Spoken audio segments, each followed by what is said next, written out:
Thank you very much. Thank you very much for joining us on this very important panel discussion. You know, the issue we are discussing today is an issue that everyone really should be very, very concerned about. We are already aware of the overuse of incarceration across various jurisdictions in the world. We've also found out that this is not working, it's not helping us to be more safe. Now, when we look at what is happening in Africa and many countries, especially countries that have very limited resources, there is even an added layer of challenge. And this is coming because of the poor infrastructure that these countries are faced with. We are increasingly having situations where, because of failed institutions within the criminal justice system, the police having challenge in terms of doing proper investigation, lack of adequate forensic equipment, where the means of getting evidence is actually by infliction of torture, both physical and psychological. Your guess is as good as mine in terms of finding a situation where there are a lot of people we find being processed within the criminal justice system, and indeed locked up in many detention facilities and prisons and correctional centers across the continent and many of these countries that are innocent. So we have basically three categories of persons that we find. We find those who are clearly innocent, they have not done anything, and yet they are put in those situations. We have those who have committed some offenses, but those offenses are minor offenses. There are offenses that should be responded to through other means, through non-custodial measures, for example, and yet they are being kept there, increasing the burden on the state, increasing the burden on the families, increasing the challenges that this is having on these people, that makes it even more difficult for them to live a law-abiding life out in the community, not to talk about the impact on their families, not to talk about the health hazards that they are confronted with, not to talk about the burden on the criminal justice system, indeed, even the burden on the correctional officers who are supposed to be attending to this. Then, of course, we have those who have committed offenses that we need to look at a better way to process them, to ensure that rehabilitation programs are put in place for them, to ensure that reintegration programs and reentry programs are put in place for them, so that each time somebody comes in contact with the criminal justice, the chances of that person reoffending would be very minimal. So in other words, the crowded nature of these processes, what then happens is that rather than having enough time to begin to look at the risk and the needs of these persons who have committed. Thank you very much. Sorry for that disruption. So we have all these challenges, and yet we are dealing with this on a day-to-day basis. Now, when we are looking at these processes, the whole thing that I believe that we should look at is how does all these challenges affect human beings? How do this issue actually affect us as people, and how, again, would states begin to look at this? So you are getting to a situation where you are having many of these facilities that are custodial facilities and prisons that are overcrowded. In Nigeria, for example, there are close to about 30 facilities whereby you have population of those who are in custody over the official capacity, ranging from 70% to sometimes 99% over that population. And then you are getting a situation where, for example, and I give you some instances. So you have a facility that is supposed to keep about 800, locking 4,000. 800 persons locking, and you have about 3,000 plus being locked there. So you have situations like the Port Harcourt prisons, situations like Ikoyi prisons, and many others. And in many African countries, the stories are not different.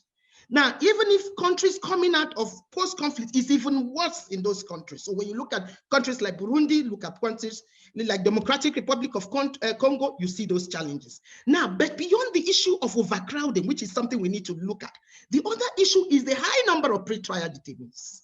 The high number of pretrial detainees. And when we look at the pretrial detainees, and I say to you, for example, you have a situation where you, in Nigeria, for example, you have between 67% to about 70+% of the total population who are incarcerated that are awaiting trial, in other words, that have not been convicted. That becomes a lot of challenge on the criminal justice system, as we can see it. But that's not all we are seeing. So we see the rates of receiving people into custody very high. We see the duration that they stay in custody very high.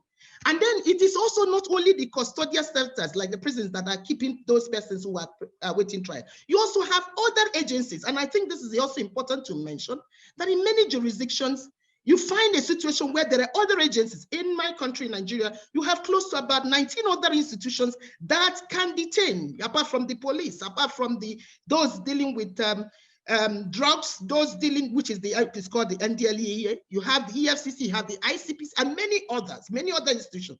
Now, the issue is that it is necessary to have a comprehensive data of all persons who are in detention, in all places of detention, in all countries of the world.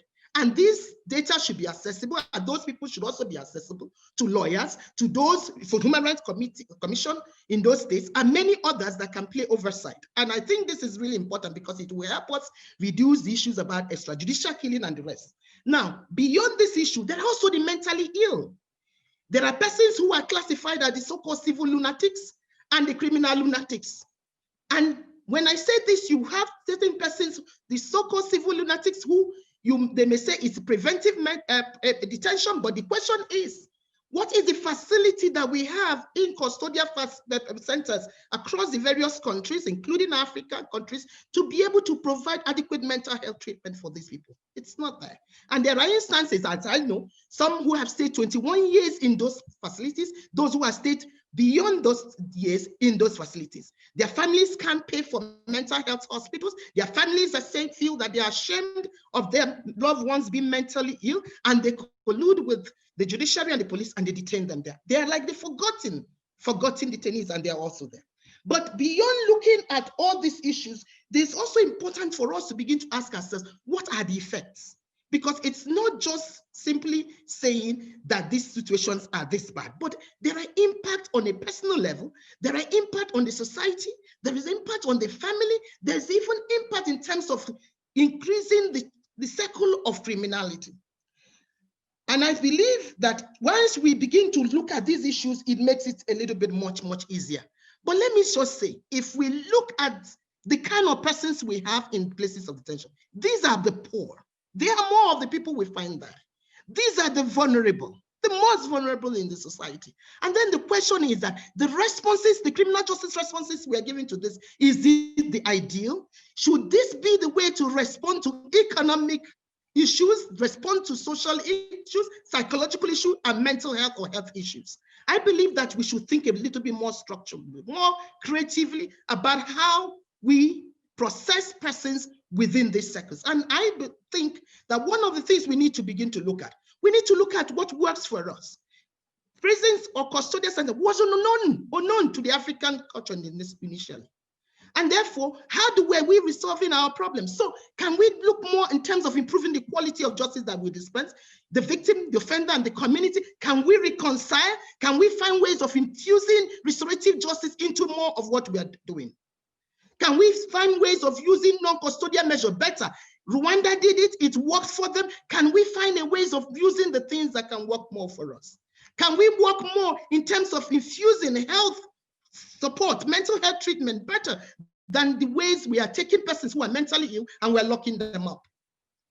Locking them up in even custodial facilities. Can we also try to engage youth in such a way that we can create jobs, create empowerment, relate with the young people in a better way than with what we are doing? Can we work with families of persons in custody better than what we are doing? I think that looking forward, and this is part of the message I think that we should be still giving to the UN, is to let countries begin to look at a holistic, creative, transformative, restorative, and effective criminal justice system. That criminal justice system that connects the community to issues about an economy and issues that matter more in terms of the society, in terms of the country. I also want to try to bring my discussion to a close by saying that the nexus between criminality and poverty can be addressed. We all need to invest more in education. We all need to invest more in the health facility. We all need to invest more in terms of what we do with our youth. We all need to invest more in terms of what we do in the community to provide support to those people who thoroughly need it.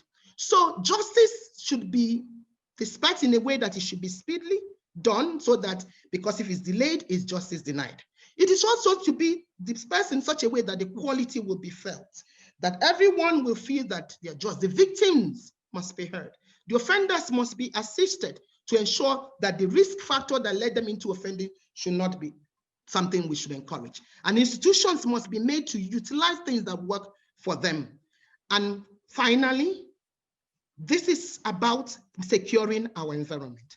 If we look into criminal justice system as that system that connects with us all, and it is not about incarcerating people, it is about investing in the community and ensuring that we utilize mechanisms that we can work with all of us and work well with all of us. Just like we have said, petty offenders have no business being in places of incarceration. We need to empower our communities, and we need to make them safer by the things that we have discussed. Thank you very much for listening to us.